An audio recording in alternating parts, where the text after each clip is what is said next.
राहणार देव नामे. मला PCODचा प्रॉब्लेम होता. गेले 10 वर्ष झाले मला PCODचा प्रॉब्लेम आहे.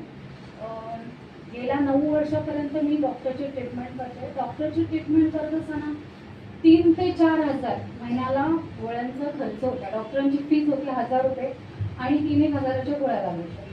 पण पिरियड्स आले तरी यायचे.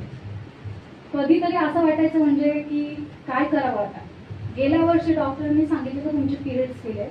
माझं वय आता आहे 33 वर्ष. गेल्या 20-22 वर्षापासून मला हा प्रॉब्लेम होता.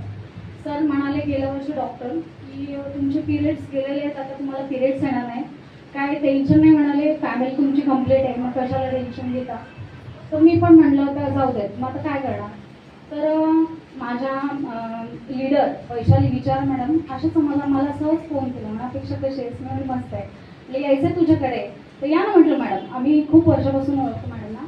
तर एक दिवस आला मॅडम म्हणाला की अपेक्षा बघ असं असं ज्यूस आहे, घेतेस का, तुला काही प्रॉब्लेम आहे का काय. म्हणलं आम्ही फ्रेंड असल्यामुळे दोघी जणी एकमेकांशी शेअर केलं की बाबा मला हा प्रॉब्लेम आहे. तर म्हणले घेऊन तर बघ तू ज्यूस. तर मी हे अमृत ज्यूस गेले 3 महिने घेते. मला आता 16 तारखेला 3 महिने कंप्लीट होतील. ह्या 3 महिन्यामध्ये 3 वेळा पिरियड्स आलेत मला, आणि ते पण नॉर्मल व्यवस्थित, कोणतीही गोळी न घेता मला व्यवस्थित पिरियड्स आहेत. मला आजही 4था दिवस आहे. ह्या महिन्यात मला तिसरी वेळ ही पिरियड यायची. आणि माझा हा उजवा हात आहे. मला सोरायसिसचा प्रॉब्लेम होता. पूर्ण हात माझा असा वाकडा झाला होता. मला कालथाही धरता येत नव्हता चपाती वगैरे भाजायला. आणि मुंग्या यायच्या खूप. माझे डिलिव्हरी झाले तर पूर्ण हात माझा बेंड झाला होता.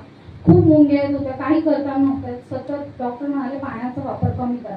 पण उजवा हात असल्यामुळे सतत पाण्यातच असतो, काही पर्याय नव्हता. तर आता ही ती पूर्ण बोटं म्हणजे स्ट्रेट झालेली आहेत. जी बोन्स कडक झाले होते ते पण नॉर्मल झालेले आहेत. आणि व्यवस्थित माझा हात मुवमेंट करतोय.